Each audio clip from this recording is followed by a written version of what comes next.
You can introduce yourself.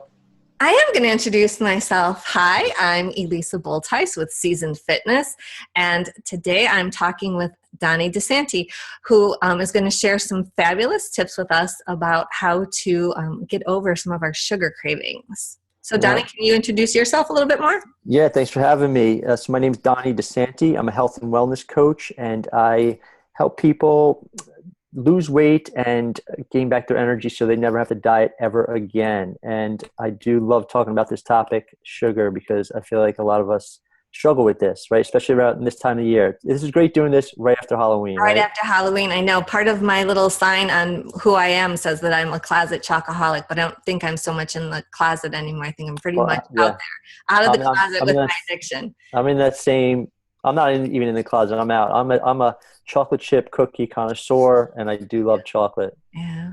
So, So what do we do though because I don't think there's a problem with having a little bit every day, but for some people a little bit leads to a lot. yeah. And then the cravings just start and start and start. I noticed for me that it became I needed breakfast dessert and lunch dessert and dinner Right, right. and then evening dessert. And that I really had to train myself not to give into that craving after every meal, that get busy with something else. But what other strategies do you have from a nutrition standpoint? Yeah. Well, I had a lot of clients come to me, and like when I tell them about, like, we talk about sugar cravings, like right away they get protective, like, oh, you're not going to take away my like candy bar or my late night ice cream, right? You're not. And Hmm. I tell them it's not even about that, right? Like sugar, that sweet taste, right? If we look at sweet's a natural taste bud, right? It's in the other categories with like sour, bitter, salty, astringent. So it's a natural taste bud. So it's not that we need to get rid of that flavor. We might need to change it up a little bit, right? And a lot of times, this craving for sweet is really, this is like a primal kind of reaction, because to our bodies, sugar means calories, and calories means energy, right? So we need that. And so, a good kind of way to kind of, kind of switch that around is like, what are some ways maybe we add different types of sweet foods in there, right? What are, instead of the standard, like I need to have a piece of candy or a piece of chocolate or a piece of cake, right? Like what are some other ways we can kind of sub in, some sweet flavors in there, whether it be, obviously fruit's a great one, right? Fruit, there's so many different sweet flavors of fruit to Right. choose from. We can go from even, sweet kind of vegetables, like sweet root vegetables, sweet potatoes, beets, carrots, things like that. Even some sweet grains, right? Things like rice, a lot of those whole grains, when you chew on them, they bring out a sweetness that can actually help satisfy some of those sweet cravings. So that's definitely a good place to start. Is that really going to take the place of a Reese's peanut butter Absolutely cup? not. Absolutely not. But here's something else I found too, is that with cravings, right? So cravings, cravings I find is the body's way of communicating with us, right? A lot of times when we get cravings, it's usually the body's way of telling us something, like, hey, we might be missing something. There could be a deficiency there. We could be lacking in nutrients or calories. And sometimes if we kind of, look at that and kind of maybe satisfy that whole spectrum of, proper nutrition, proper calories, sometimes those sugar cravings go down. And I've seen that a lot with my clients. When we start to add in a lot of nutritionally rich foods, a lot of those sugar cravings kind of go down. So you're not really kind of, although your love maybe for like sweets and things like that is always there, but that strong kind of craving, sort of say, seems to kind of diminish a little bit. That's really interesting because I've noticed with a lot of my clients, and I deal with mostly women that are kind of perimenopausal to menopausal, that there's a sudden increase in the urge for ice cream. And Mm. I honestly think it's a calcium deficiency that they have. Yeah. And so there's that deep craving for, and it's sweet, so it's satisfying, and it's got the fat, so it's got all of that deliciousness to Yeah. it that makes it very satisfying. But I think underneath a lot of it, it's the calcium. And so, when I ask them to add a calcium supplement or put some spinach into their smoothie in the morning and try to get some natural calcium building up, they do find the cravings Yeah. go down. Do you do you have any other suggestions for how to Well, overcome that? yeah. Well, so I don't know if for your group, but I know it's for a lot of women, especially going through their menstrual cycle, Mm-hmm. Okay.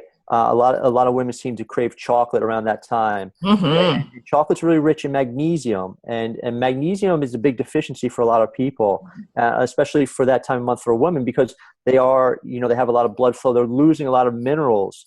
Okay. Mm-hmm. So, something like, chocolate has a lot of fat to it, which is comforting, but it also has that kind of minerals, true chocolate I'm talking about, Right. not, your Hershey bar, but it has that magnesium in it. So, that the same, like you were just saying with the calcium, when people, have them add in like a kind of a magnesium supplement, they find their kind of PMS has gone down tremendously, or even goes away. But their cycle is a lot easier because they are satisfying that nutritional, deficiency standpoint, similar, just like you were saying with calcium. Right. So that could take a little bit of trial and error, for certain Mm-hmm. cravings. It could be like you were saying, ice cream is very comforting because it has that fat in it. And you'd be surprised how many people are fat deficient. There's like this Mm-hmm. kind of taboo around fat, and a lot of people are kind of fat deficient. Fat is kind of brain food, Right. so getting some good quality fats in can kind of maybe help that as well. So it could be a little trial and error, but like you were saying, there's definitely can really pinpoint some things. Right. And then maybe we should have a conversation another day about the low fat and the super Oh, low geez. carb, because especially for women my age, if you don't have a good amount of fat, we're already a little scatterbrained because of Yeah. hormones. And then to be really low fat on top of it just makes, it really affects your memory and your recall and your stamina Absolutely. for sure. And then so many people are thinking that even eating fruit is, it's bad for you. There's too much sugar in it. And, Right. um, trying to dispel some of that low carb, low fat, the balance that needs to come in that situation. Like that for some people, maybe a lower fat or a lower carb Right. eating plan is appropriate, but it's not for everyone. And you really have to zone in on yourself and not try to follow those fads. Absolutely. Yeah, you always have to listen to yourself and see what works for you, right? There's so many different diets out there, and what works for one person might be dangerous for another person, right? Mhm. So yeah, that's important, definitely. And well, so one quick wrap up, because I know that people are going to say, I'm not eating fruit because it's got too many carbs in it. Right, right. And I already have, I get that question actually a lot. What are your thoughts on sugar from fruit? Fruits, yeah. Well, I always tell people, I'm like, listen, we don't have an obesity epidemic in our country because people are eating too many bananas, right? Fruit is something that it's been around for since the beginning of time, right? Fruit does contain fructose in it, which is a natural fruit sugar, but it's nowhere near the amounts of something, say, high fructose corn syrup, which is in a lot of products. Okay, high fructose corn syrup is a huge amount of sugar that's causing huge spikes in insulin levels and blood sugar levels in our bodies. Whereas you take a piece of fruit, yes, it might have sugar in it, but it also has so many other valuable components in it, from vitamins to minerals to fiber. Okay, fiber is something that's going to slow that process down. It's definitely different than, say, you're drinking something like a glass of juice or something, which is going to be straight sugar. There's no fiber in it. Mm-hmm. So, you can't even compare fruit to say, candy or something like that. It would be a different story if someone was consuming tons and tons and tons of fruit, but I doubt that's ever the case, right? Mm-hmm. So there's, the fact that fruit is contributing to this weight gain, very unlikely. Depending on your goals, is something that you can look at, but it's very unlikely. And I've never really seen it with any client that I'm working with trying to lose weight, that they're consuming way too much fruit. There's just too much valuable nutrients in fruit to exit out, because it has some kind of fruit sugar in it and it's considered a carbohydrate. It's just too valuable. Yeah, I found for me, and I don't know if it's true for everyone, that you can sit down with a big bowl of cherries or grapes and you can eat kind of a lot of them, but at a certain point you're like, I am done. But I Right. could sit down with a bag of chocolate and Yes. I'm Yeah. never done. I'm like, Right. I'm Right. seriously never done. And like, until you're like, whoa. So Yeah. there's something to Absolutely. paying attention to that. So do you have 3 little quick tips you can offer for how to maybe lower our additional sugar Yeah, in our definitely, diet? Yeah. definitely. So yeah, it's like you said, this is a great time of the year to be kind of adding some of these in, especially going into the holidays. So kind of to three tips to kind of tackle those sugar cravings. First, like I was saying, find some things that kind of satisfy that sweet craving, some other healthier options that are sweet.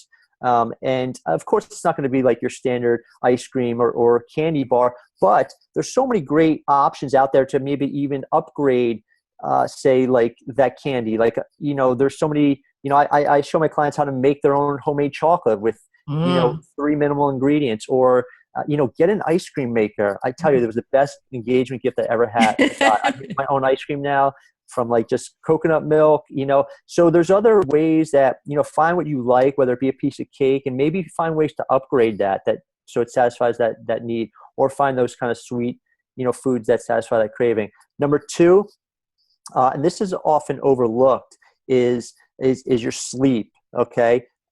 Sleep, you'd be surprised how sleep contributes to, sugar cravings, because when we're not getting proper sleep, it definitely throws off, and you probably know a lot about this, it throws off the hormonal balance, right? Right. And one thing in particular that happens is if we're not getting adequate sleep, okay, our two hunger hormones get thrown off, leptin and ghrelin, okay, that ghrelin's that hunger hormone, right? So sometimes that gets out of whack, and I'm sure a lot of your people know that, like, when we don't get proper sleep, we crave like sugar and like kind of those high calorie foods, because it's a burst of energy. All right. So proper sleep can really help kind of diminish those cravings. And number three is like you were saying too, is just eating a well-balanced meal. Try to add more good, nutritious, rich foods in, because you'd be surprised how once you kind of, cover all those vitamin deficiencies, a lot of those sugar cravings can go down. So just really concentrating on getting in as much nutritiously rich foods as you can. You'd be surprised how it kind of brings down a lot of those cravings. Donnie, that was fantastic. Thank you for sharing all of that. I think next time we talk, maybe you can give us some ideas for foods that help you sleep better, because my people definitely have issues with that, which I don't think they associate properly with why they're snacking so much during the day, is because their sleep is so disrupted at night. So maybe some hormone balancing foods that you know of, and you can put that in your think tank. And I hope you'll do this with me again another time. It's been really fun. And thanks for joining me. No, thanks for having me, Elyssa. It's my pleasure. How can anybody reach you? I mean, they know how to get me. Yeah, they can go over to DonnieDeSanti.com, just my full name, last name is DeSanti, or just come over to my Facebook group. That's Life in Balance Tribe. We'd love to have them, and always talking health tips there. And it's a great community. So that's Life in Balance Tribe. Awesome. Thanks, Donnie. Have a great day. Thanks for having me. Take Bye. care.